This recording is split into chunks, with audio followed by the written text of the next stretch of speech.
Hello there and welcome to HallowMace Radio. This is Democracy Radio 104.9. That is where on Tuesdays you get to hear us talk about the happenings around Nigeria. In this edition, we're talking about resurgence of kidnappings in Nigeria. What's behind it? And that's the topic for today. And with me in the studio are two gentlemen well known to you if you're a regular listener to radio. And they are Dr. Hassan Sadiq. Dr. Hassan Sadiq, security and governance economy expert. Good morning, Dr. Sadiq. Good morning for having me. Yes, you've been here before, so welcome back again. Yeah. We also have Comrade Dominic Ogakwu. Comrade Ogakwu is the President, Civil Society Groups for Good Governance. Comrade Ogakwu, thanks for coming to Democracy Radio 104.9. Thanks so much for having me. Yes, you're also very regular when it has to do with civil society approaches to security and other matters. Now, this morning will be, well, I must also remind you that our producer and executive producer at that is Anderson Osebe. He is here with me in the studio. Now, this morning we're looking at resurgence of kidnappings in Nigeria. What's behind them? How can we make suggestions or give samples or help those in authorities to see how we can get at all of this? I'll begin with you, Dr. Hassan Sadiq. You are a security and governance economy expert. First, let's take a look at this resurgence. It's not new to Nigeria. We've had them before, but it's coming back again. There are several opinions as to why this is happening. People ascribe it to the political temperature in Nigeria, while others say that it's something probably we are very used to, and it has become some sort of culture. What's your take, sir? Thank you very much, and good morning, the listener. Yes, those who has look at our political structure, to a large extent, they are not too far from it.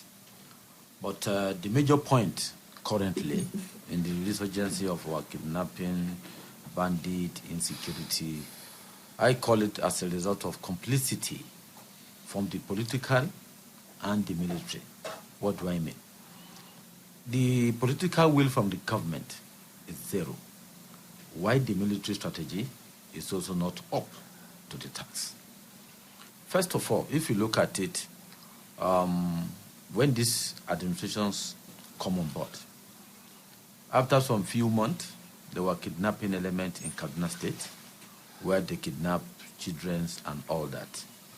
Then at a later on, from the Office of National Security Advisor, we were being told that they've been released them without any negotiations.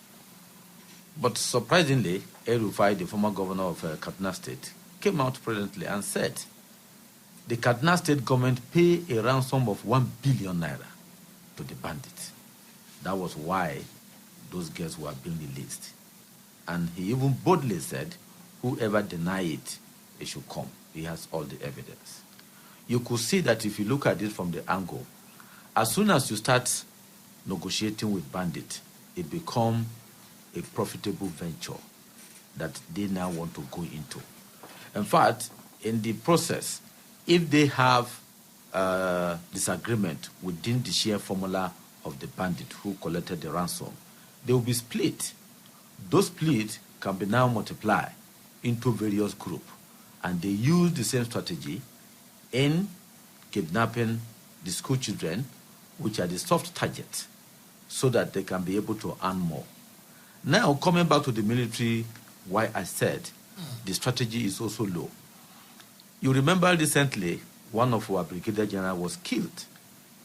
Now, I said it, that there's nothing spectacular that our general died in our current insecurity challenges. I say so because the frontline soldiers has been dying like chicken, who are the front line, and nothing the military has ever changed their strategy. One, if military are on operations and they have been ambushed, we should ask ourselves, the military strategy, how come there was no advanced technology? There was no what to call anti-mines. These are what's supposed to be deployed, first of all, that, okay, we are going in this area, such operations in this area. Before then, how do we make sure that the frontline soldiers are safe from mines? Where are the anti-mines that the military is supposed to have enough? Where are the intelligence during that operations? And you hear that there was an attack, there was reprisal, there was ambush of the bandit. So this is why you could also say that the military strategy, it is not working. So if the frontline soldiers are being killed and nothing happened, what do you think is going to happen if the generals who are to command the troops also killed? So you could see that from both angles is complicity. And we have not done well both politically and militarily. That's what you're saying. That is what I'm saying. Okay, I'll come back to you. Comrade Dominic Ogakwu, President Civil Society Groups for Good Governance. You heard what he said. He said on two angles we're not doing pretty well. That's the political angle and the military angle. This resurgence has come, like he also mentioned, allegations of, ransoms paid, though we don't have that before us. What's, in your opinion, could be the reason why we're having all of this back again now? Thank you once again, and good morning, listeners. It is a very sober moment for us as Nigerians, I must confess, given the fact that when you introspect, you are going to see that our country is actually sitting on a keg of gunpowder.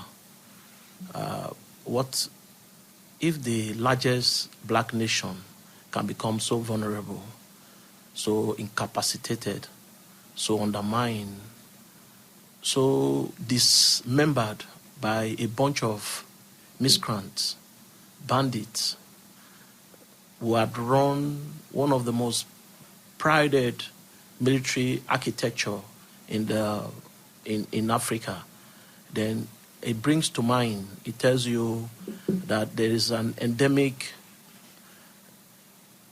malfunctioning of the entire system.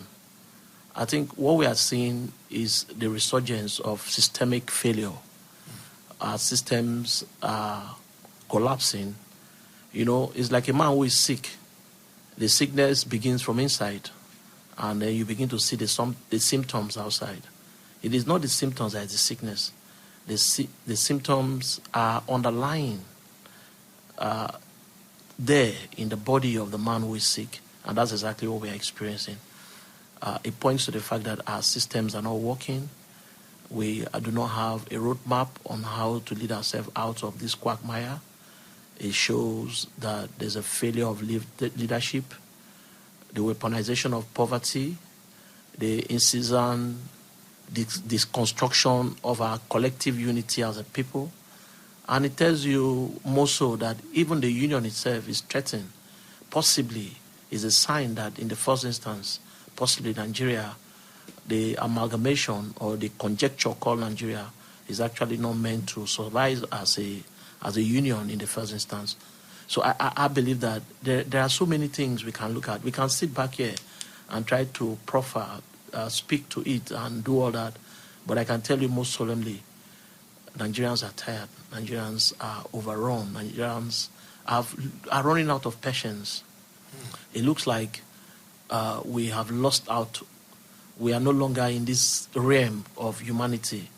I cannot imagine. You see what is going on. Even those of us who think we are here in the city, in Abuja, we are not safe at all. It looks like everything is collapsing right before our very eyes. Okay. And you can see, you can tell it's becoming very palpable. It's becoming palpable. Nobody is shielded. Even those in government, they should know that at the point that we find ourselves right now, it looks like everybody is vulnerable. Everybody is totally out of steam. And if something is not done immediately to salvage the process, we might not just have a country called Nigeria anymore. All right, Dr. Hassan Sadiq, we have gone through this part before. And there's a resurgence. That's why we're looking at the resurgence of this, what has happened. This time around, it took the comments from the United States President to probably make us want to look at ourselves. But this resurgence seemed to have upped in the last couple of weeks after Donald Trump made a comment about Nigeria. Do you find a link between these two? Yes. Before I will touch that, I would like to buttress on what my partner, my friend here said. I totally disagree with him that the amalgamations of Nigeria are not supposed to be. I did not say it's not supposed to. We are only probing our collective, because it looks like it's... I get you properly, but the point I'm making is that I don't expect people to go there. Why do I say so? It is only when you don't understand the potential of being together as one, which call amalgamations, that you feel that way. I also understand that because of the current going on, the causes of it are not because we are being amalgamated. It is because lack of what I call purposeful leadership as an individual.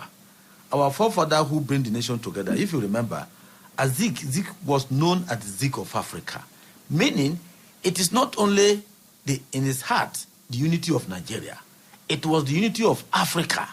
That is why it's being called the Zeke of Africa. Let's not to go there. Let's come back home here. The point I'm trying to buttress is that it is the leadership that you have does not understand, and they took a myopic of a small personal gain, allowing this menace to continue. Yes, Donald Trump has come to say that Nigeria is becoming a country of particular concern, which raises alarm. As an expert, we need to also accept, and the leaders should agree, that we have done wrong by not doing the right thing at the right time. Because there's a saying, if you point a finger, the rest will say, if it is you. Now, what I expected the current leadership to do, when Tinubu took over, if you watch his comment, he was not to align with United States of America. The government is more aligned with France, which is the Europe. China has been given a lot of space in Nigeria. Now you could see that to America, this is a slap in their face on the backdrop of our relationship over time. And suddenly, that relationship is getting cracked. Even if what is happening has not reached a level that America needs to say Nigeria will be becoming a country of concern. But in geopolitics, America will definitely have a way to come in.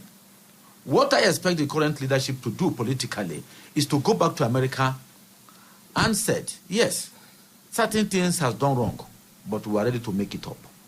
This is the particular support of military strategy we needed from you. It is not the way we have come out where we are saying, we don't want America to come in and all that. Fine. If you don't want America to come in, have you come up with your own military strategy to fight this insurgency? Why do you allow any arms of your government or department or state to negotiate with bandits? Why are you not taking a full scale of what we call maximum actions as against the bandit, where the world will see that you are not playing games with it? One, Dubai government in last year, couple of some years, give us the list of those who are sponsoring bandit and all that. What did government do to those people? How have you been able to show the world that, look, you as the head of a state, you don't politicize security, irrespective of who involved? So these are areas where the government need to come in to change the strategy, to change this, the mode of operations vis-a-vis the military, and giving the military the timeline and what is needed to fight this insurgency. All right. These are areas where, that is why I said, for now, I advise the government, because I as an expert, is to provide solutions. And solutions, it is not far from us. All right, solutions not far from us who can get it right, even where we are. But finding out from you, Comrade Ogakwu, where we are, Do we look overwhelmed? He has said failure of leadership, and he has also acknowledged the need that we should, if we can handle it, ask for outside help. But what is your opinion? Do we look like we're overwhelmed? Or if yes, what can we do? If no, what should we approach with, adopt? Okay, let me set the narrative very properly. You see, I raise series of questions, rhetorical questions as it should, because I was looking at it, I was trying to look at the problem, not knowing fully well, first, that every Nigerian knows that right now we are overwhelmed. Everybody, including Doctor himself, knows that even though we might want to appear very optimistic, very chronically optimistic, but we know that right behind, we feel that we need help. We need some form of help. First, as to the issue of whether the conjecture called Nigeria should be together, it was just a question I raised. I have been one person who has been at the forefront advocating for the unity of this country, saying that the unity of this country is non-negotiable. But I can tell you, my dear friend, that that position is beginning to change as I grow old. That thinking is beginning to change as I see the unveiling and the revealing of so many factors that ab initio I did not see. You see, one of the greatest crime we commit to ourselves is to lie to ourselves, right? Is to begin to deceive ourselves. I tell you, possibly, most likely that if Nigeria was fragmented into regional arrangement, we would have been doing better. Maybe the regions would have even been sustaining themselves and surviving. This unitary system of government is actually not working. It is one of our greatest problems. Now, let me tell you about the issue of security you are talking about. How many police do we have? Police that, in fact, I'm happy for the president for having the initiative to withdraw most of the police from the VIPs.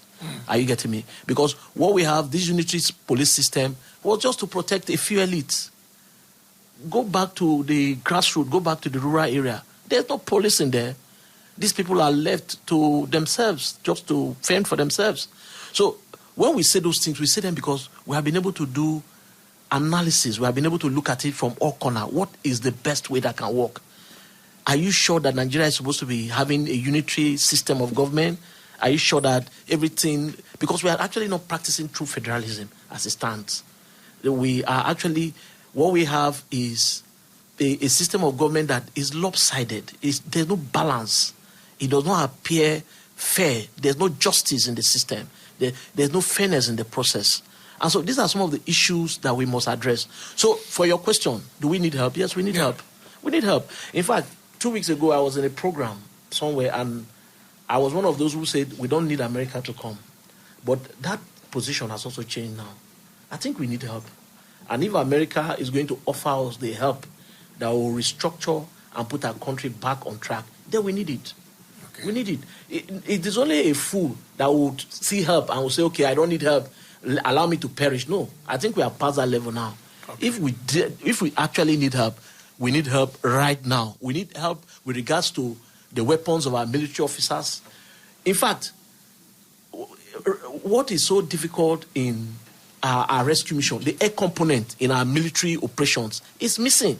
We are not really seeing anything that has to do. Imagine the brigade who was the brigadier general. That's what I mean. Who was killed. If our air components were very effective, I'm sure that man would have survived. I'm sure that he would have been rescued right on time. So it tells you of a dysfunctionality in the entire process. It tells you that the process is not well put together. There's a missing link somewhere, and these are the places that we actually need help for now. All right, before I ask you, Dr. Sadiq, let me give out a number through which those listening to us can talk to us this morning. 0810-885-1189. That is 0810-885-1189. Call us. We're looking at the resurgence of kidnappings. In fact, we're looking at the entire security issues in Nigeria.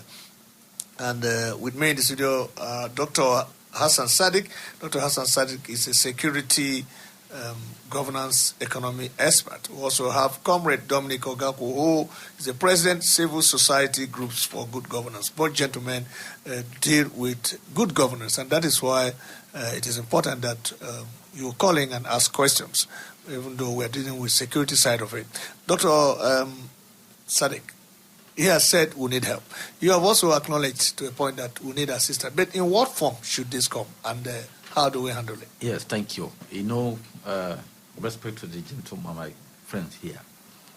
In expert, we used to say that I know what he knows, but he doesn't know what I know. Now, coming back, yes, we need help. No country does not need help. Help depends on varies. But today, we can set, based on our insecurity, bandit, insurgency, and all that, we need military weapon help. Now, take account on global history. Why some of us who are experts does not support the idea of American directly involved. There's no any country in the world America has went for such missions, and that country has ever remained the same. Go and check it. Statistic is there. Iraq, Afghanistan, Libya, and all that. This is how the process, America call it country of concern, and what happened at the end of the day, where regime change now comes in, destabilizations comes in. We are to structure the kind of military help we want America to be rendered to us. That is the way it goes.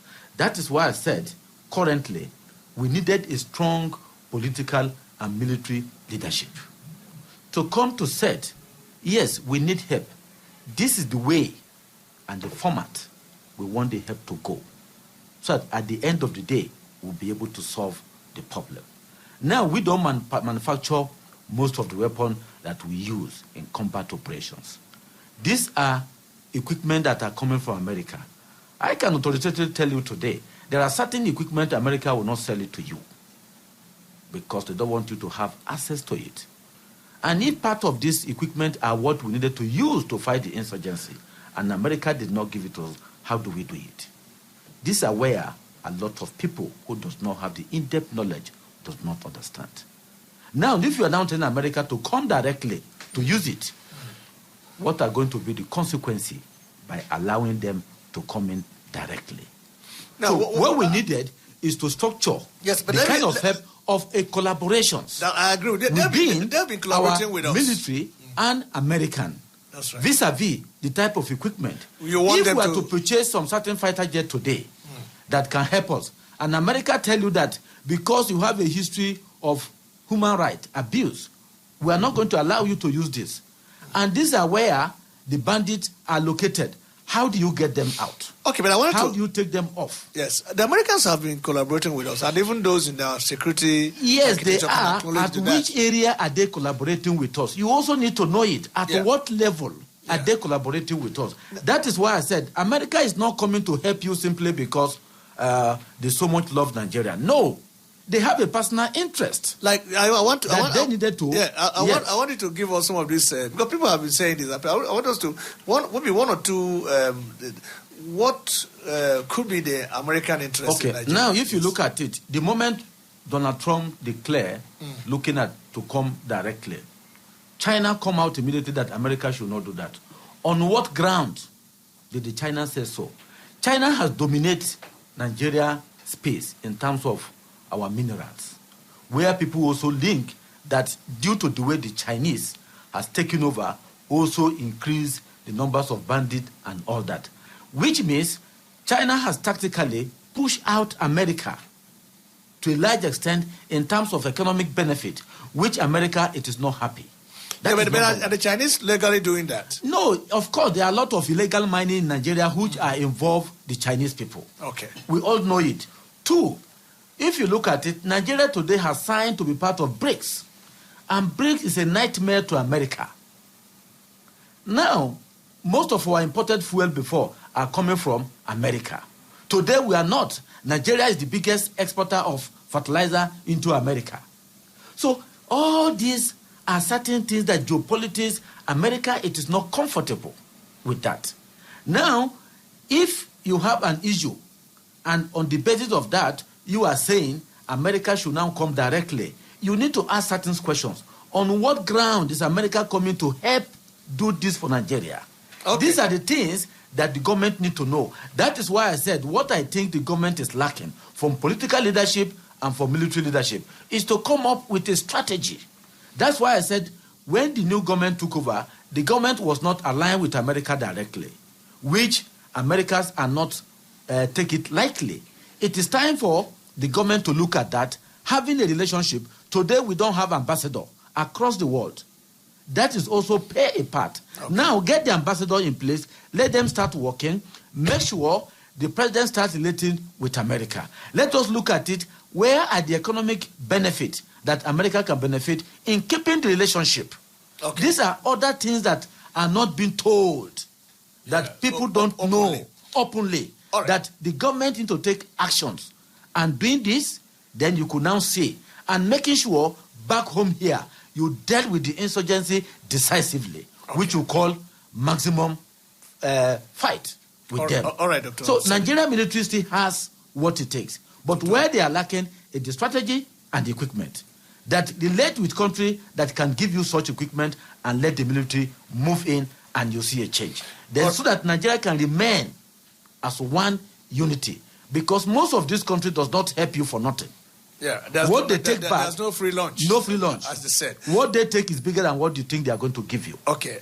This is my point. Yes, Comrade Ogakwu, besides leveling Nigeria as a country of particular concern, besides the narrative of Christian genocide, which has been described as faulty by the government, if, in your opinion, a referendum is taken in Nigeria today on whether to have, for instance, the Americans, boots on ground in Nigeria to tackle terrorism, where do you think the vote will sway to? Would Nigerians, a lot of Nigerians, in your opinion, welcome the coming of Americans to tackle terrorism in Nigeria, or what? You have the answer.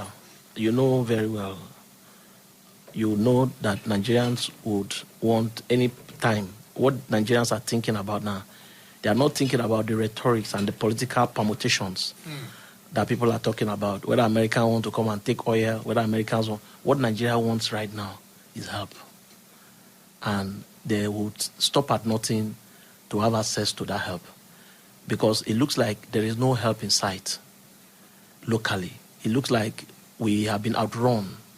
How can the military of a country like Nigeria submit, overrun, taken over, and overpowered by a bunch of miscreants?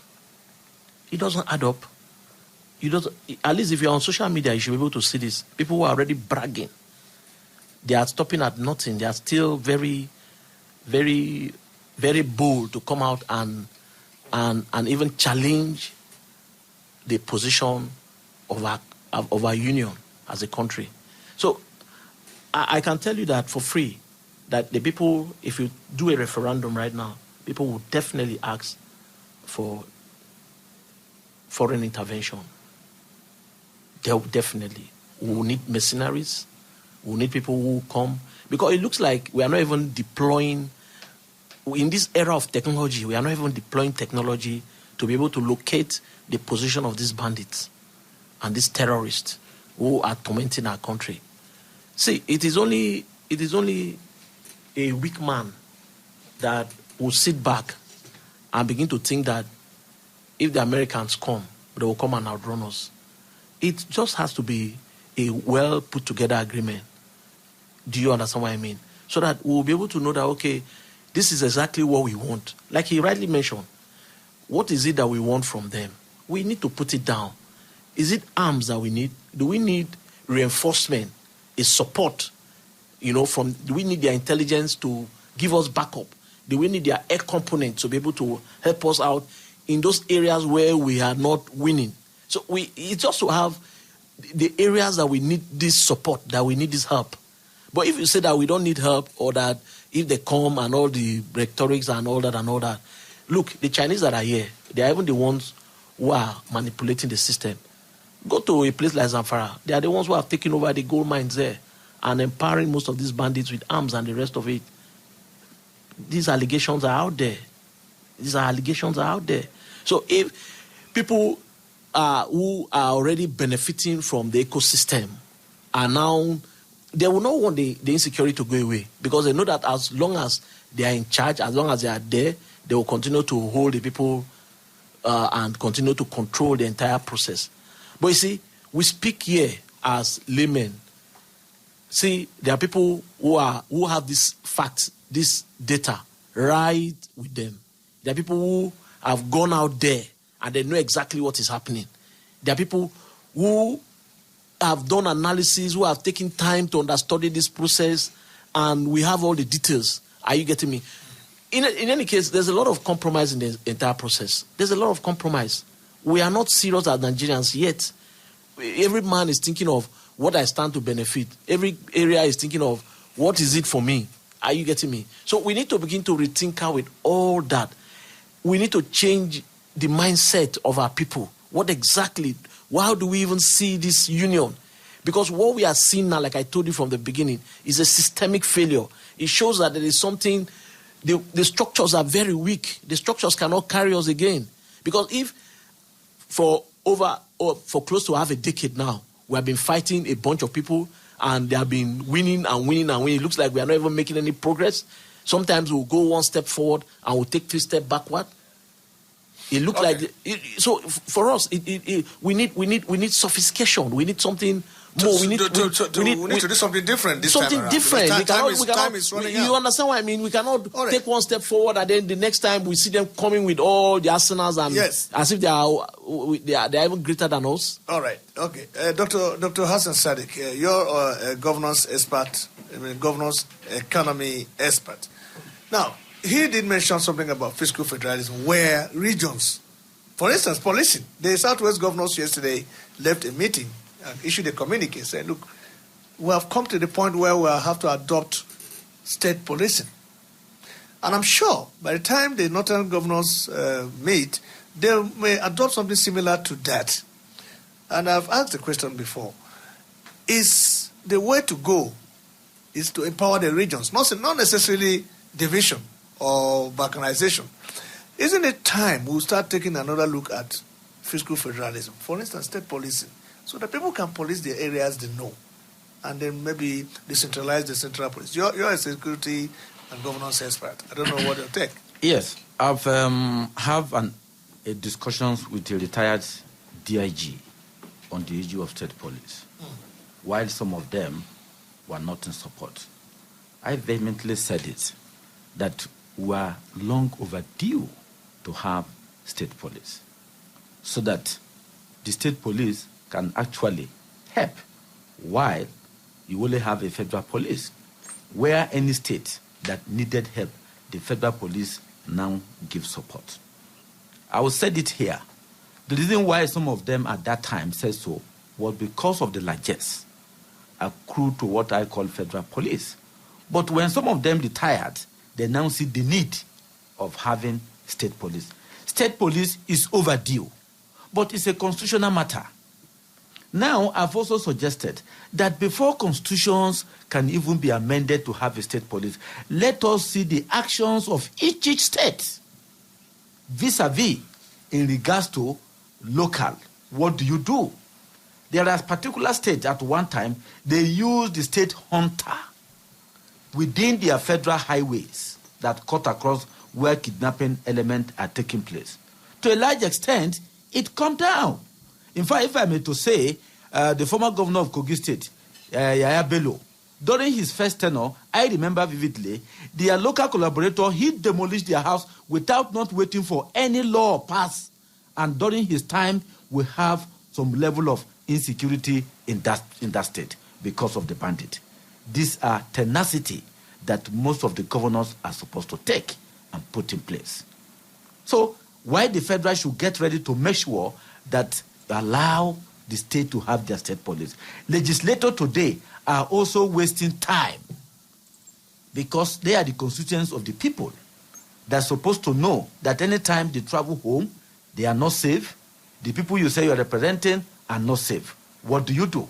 How did they come and put express into the law that let every state should now be able to start doing something even before the law will be passed?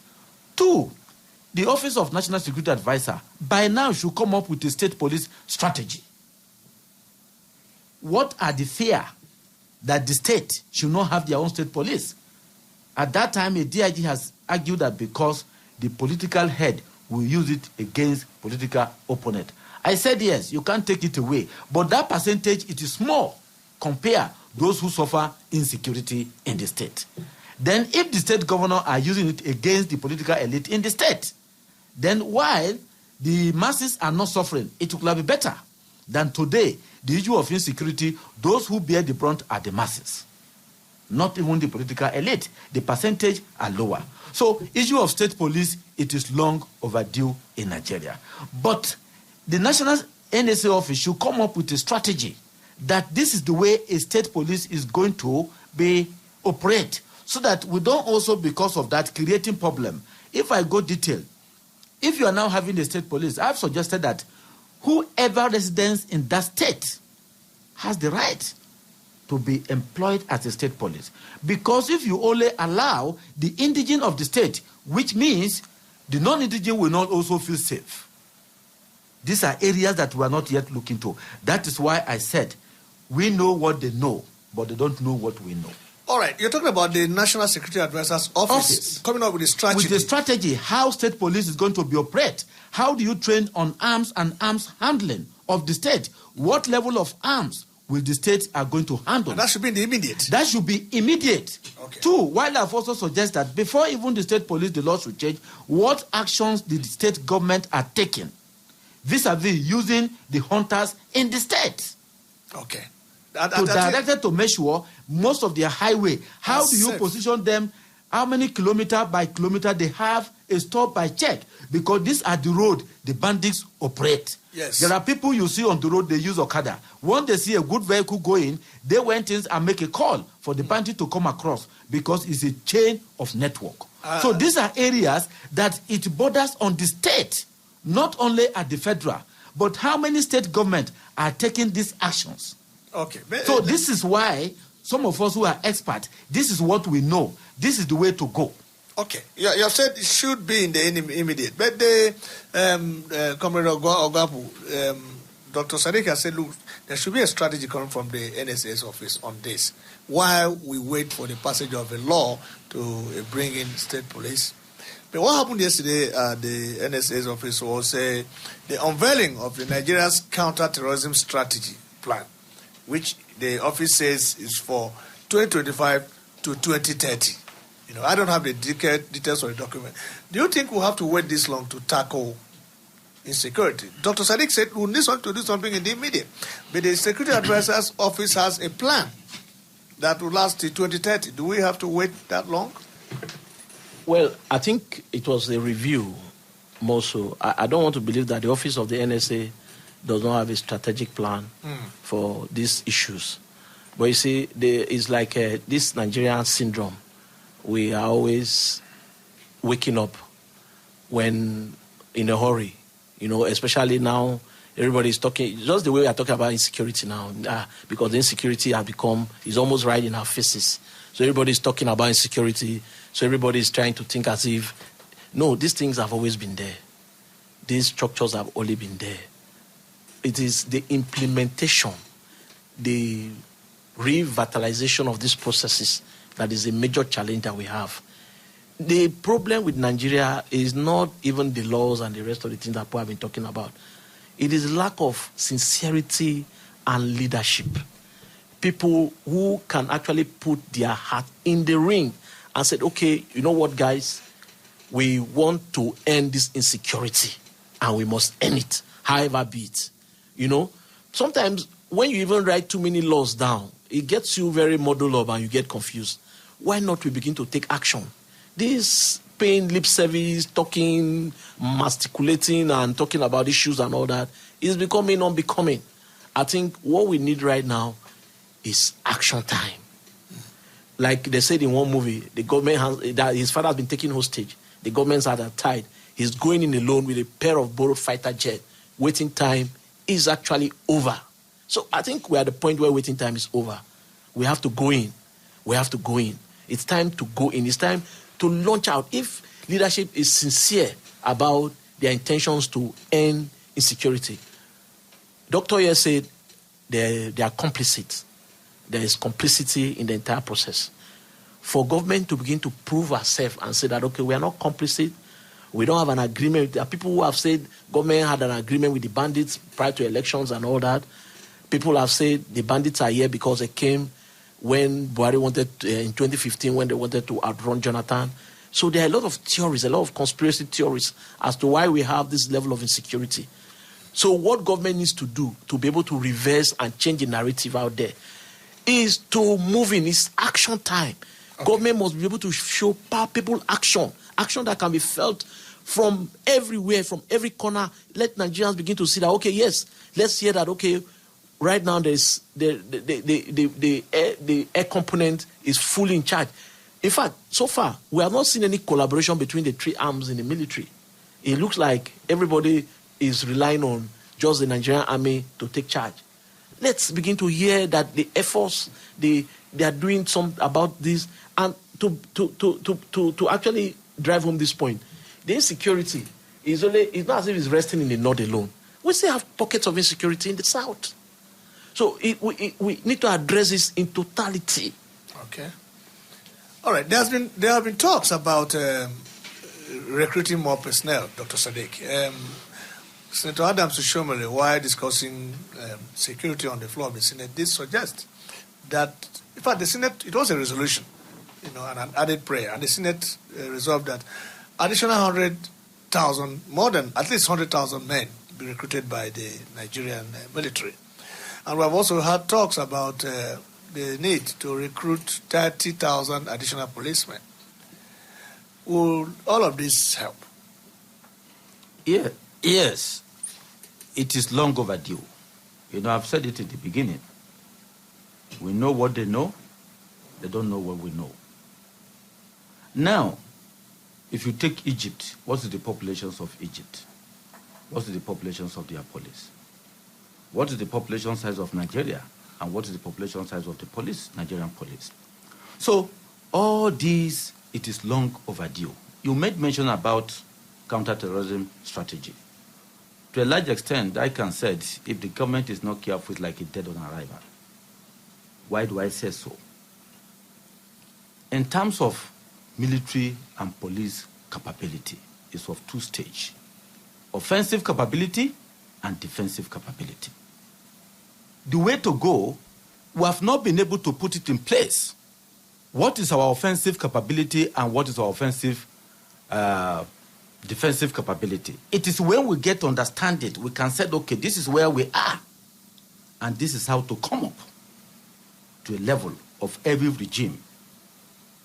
So if the NSA officer is talking about maybe the next 30 or whatever, fine and good, you only put a mark. But how do you have been able to digest it down that in 1 year, this is what you need to see, and this is what Nigeria need to know in terms of our offensive capability, meaning before an action's taking place, you are there. Security is about proactive, not the manner we are handling it now. Proactive means offensive capability. That before you've been attacked, you have get the informations and you are there. Even if it's going to take place, it will be so minimal because you have prepared. This is where the actions lies. Not issue about, yes, fine, about counterterrorism. It has been there over the years. Good luck time was the time when we launched our national security strategy, which I said at that time that give 5 years, we are back to square one, because what needs to be done has not been done. So the point is that issue of employing more police today, it is fine. Are you saying you are continuing with the federal police? That is why the money now we are using to recruit more police for federal police. What about the state police? Why not NSA call it that within so time this law must be passed to have state police? Let the state governors who are using the security vote flamboyantly now invest it in the security of the state. So these are the actions. Counter-terrorism policy at the federal. What about the state that the issue is taking place? How many police personnel do you have per state?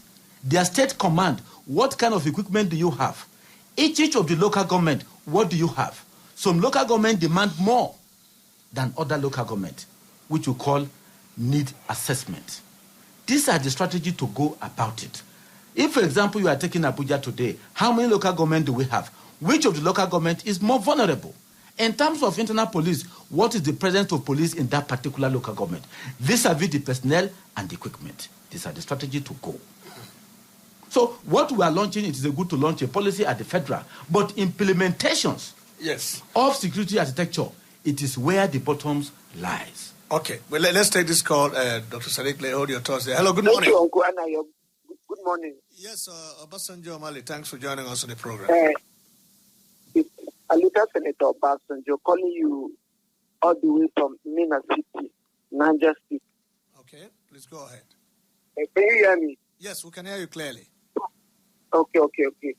I think our guest has done justice to what you have been asking them. Although the only question that I didn't hear was, you asked them, do we overwhelm?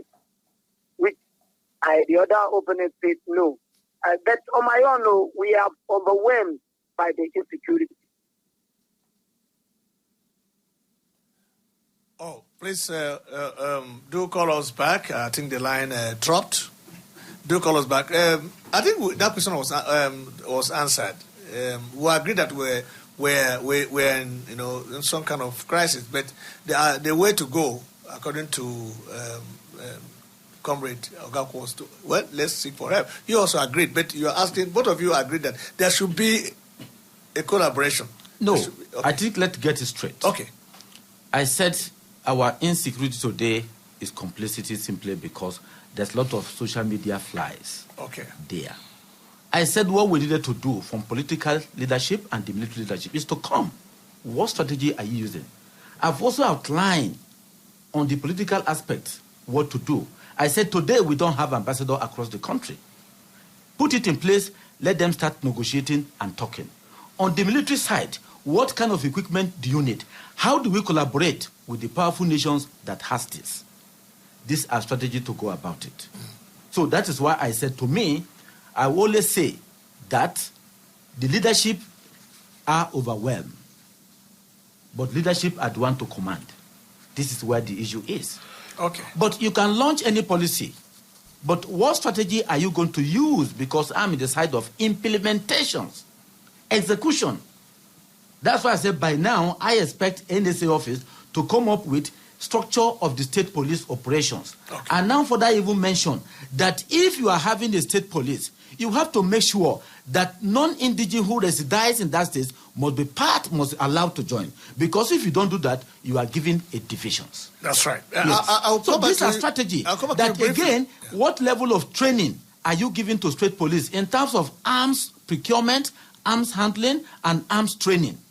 This is the way to go. All right. This is a strategy. I now also say again, before even the law is being passed, because state is being governed by law, the state can employ all the, what we call the local, which are hunter, on their super highway to make sure they got it. You spend money on them, it will reduce the level of bandit and kidnapping to a large extent.